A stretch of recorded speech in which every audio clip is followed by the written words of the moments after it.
Fuck. You fucking fuck. Gotcha.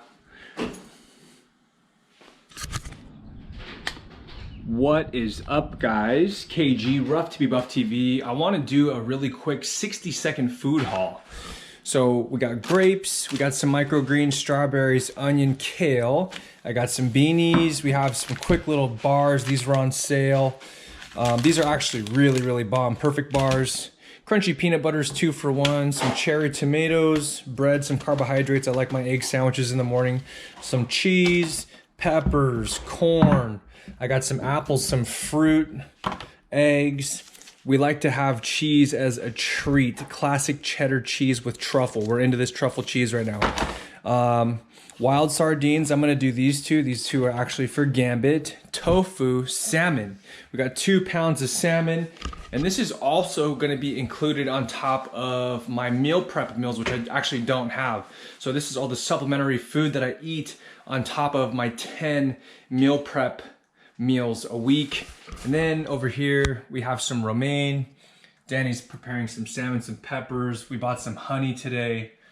And that's pretty much it. Oh, shrimp and berries. Beyond. Shrimp and berries, and then the Beyond sausages? Beyond sausages, because Danny wanted to get a little like treat, a little like meaty vegan treat without eating the actual sausage. One thing I forgot to mention, the entire food bill was 120 bucks. Wait, 120, babe? I'm so annoyed.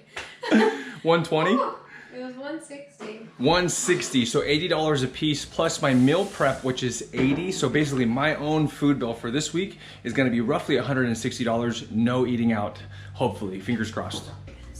Okay, giving you guys the quick rundown. All of these are Danny's meal preps. She's gonna have that with some salmon as well. Hot. Oh, fuck, that's really hot. Don't touch that, that's super hot. But we're looking at romaine, broccoli, microgreens, red onions, tomatoes, bell peppers, cucumbers, all inside of here. There's also some squash, black beans, those sweet peppers, I think. And this is mine that I'm gonna throw my salmon on. Don't touch the hot plate. Jeez Louise. Now, Danny crunches her numbers because we talked about it in the last couple of vlogs that calories matter. So these 4 meals right here, these 4 meals, plus your protein, your shrimp and your salmon, they come out to 135 grams of protein, 164 grams of carbs, and 51 grams of fat.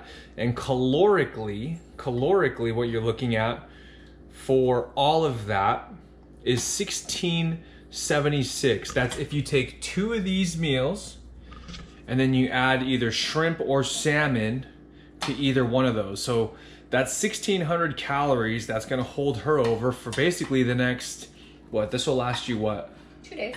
About 2 days or so before she's gotta start thinking about different food. And that's gonna take care of all of her true nutritional needs as far as her macros go. We already taken a look at it. It's 135 grams of protein with the salmon and the shrimp. So these are really highly nutritious, delicious meals. They're gonna deliver her on her recovery and help her to make sure that she's gonna have energy she needs to push for her next workouts. Because if you're under eating and you're malnourished and you're pushing yourself really hard in the gym, it's a very stressful environment for your body to grow muscle and or to lose body fat. So too much stress or dieting too hard or being too low with your calories can kind of run an athlete down, so you won't be able to perform at the level that you want. So okay, snatch grip deadlifts are complete. I always start off with a compound. Actually, what I want to start off with today is one of the biggest mistakes that you can make when going into your strength workout. A lot of times, and I'm speaking mainly to my guys here, we want to get a cooler looking upper body. We want to get a nicer chest. We want to get rounder shoulders, bigger biceps. We want to have fuller legs. You know, we want to have nice abs.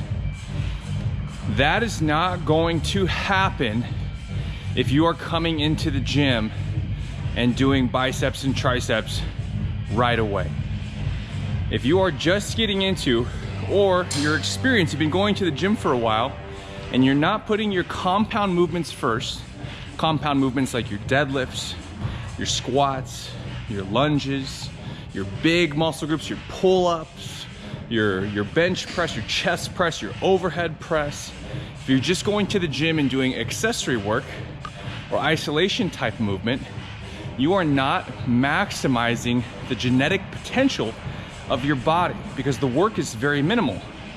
And yes, people do get in shape by just taking that isolated approach. They do one body part at a time. I used to do that when I first started working out, and it worked because I was consistent. But if you want to see progress, and I'm talking full body progress, you want to see your entire physique change, you need to start your workouts with a compound movement. Like today I was doing the snatch grip deadlift, which is a wide grip deadlift. And it's an upper body day for me today. It's an upper body emphasis day, but I always come into the gym and I do some form of a compound movement to get my entire system firing, to get multiple muscle groups going so I get a bigger return on my time.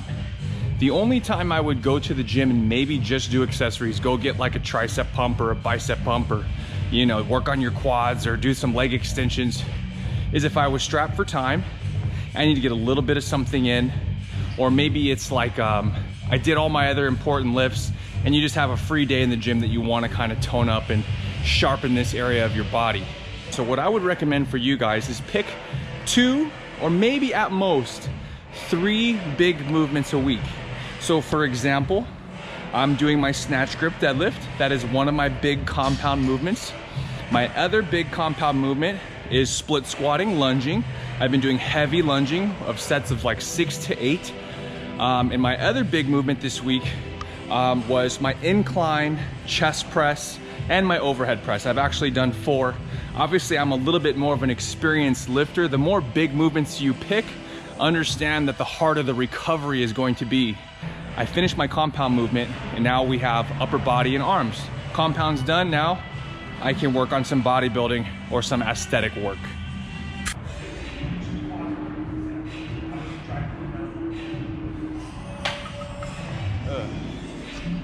Ay, ay, ay.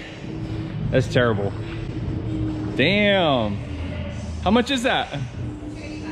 285. That's a lot. 2-arm tricep rope extension, and then we did like a cross-body single arm extension. Danny's over here hip thrusting half the gym.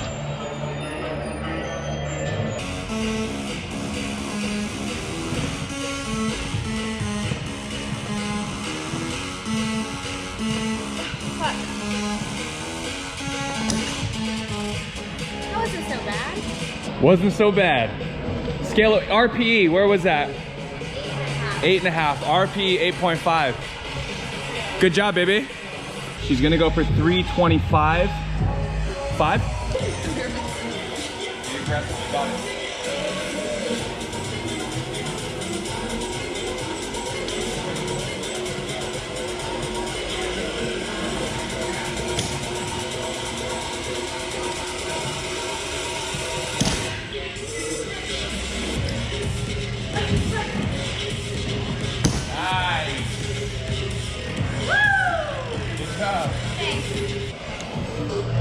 Damn. That's the booty. Good job. That's the booty. So when I'm doing my tricep extensions or my bicep work, I like to vary my grip. With my compound movements, you can vary your grip, your stance. Same thing for your accessory work for your biceps and triceps. I think what's helped me to get really nice arms is varying my movement. And also, I know it sounds so freaking cliche, but like mind to muscle connection and finding the best points of leverage to get that muscle as tight as possible. And I'm kind of mastering that. Obviously it doesn't come right away. It comes basically with time and experimenting and practicing with partial repetitions, full repetitions, half, isometric holds. It's not just moving the weight up and down. It's, are we creating the stimulus or stress, enough adaptable stress that you can recover from so that you can see the muscle grow, so you can see yourself get better. I get excited about this shit. My arms are pretty toast. Danny's finishing up on some T-rows. She started the day off with some front squats, and then you guys saw her do her hip thrusts, and now she's just going through her T rows.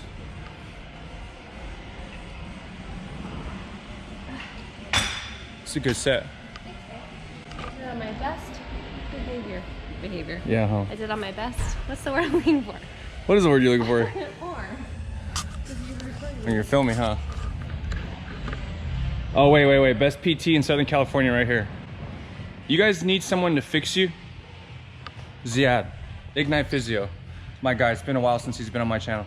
What's going on, guys? Hey, everybody. His hat's amazing. Hat's amazing. Don't forget that. We have the same hat. Walked in twinning. Same underwear. Same everything. Underwear. Yes. Overhead tricep, and that will be it. So snatch grip deadlifts, we have 4 different tricep variations. Did 0 biceps today. The reason I don't like smashing my biceps too much is because I use them a lot of my pull-ups, I use them a lot of my rows, and I did a ton of biceps when I was younger, and I feel like I just did too much bicep work, and too much bicep work is kind of bad for your shoulders and elbows and your wrists, your forearms.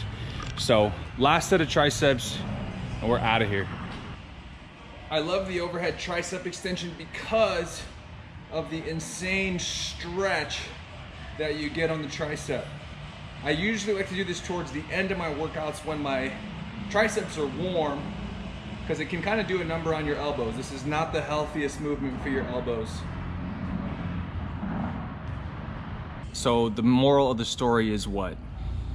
Find those 2 or 3 compound movements, stick to those compound movements for a 4 to 6 week time period. Make sure that you're doing all your isolation stuff, your accessory work, the smaller muscle groups on their own by themselves after you pick those compound movements, and make sure that you're getting stronger. The weight's gotta be a little scary, and you gotta move it with perfect form. That's the biggest thing. So we're out of here. Time to go home, get some food, sit on my ass, get back to work, train some more folks. It's almost Friday. Dunzo? Hey there, 340-pound hip thruster.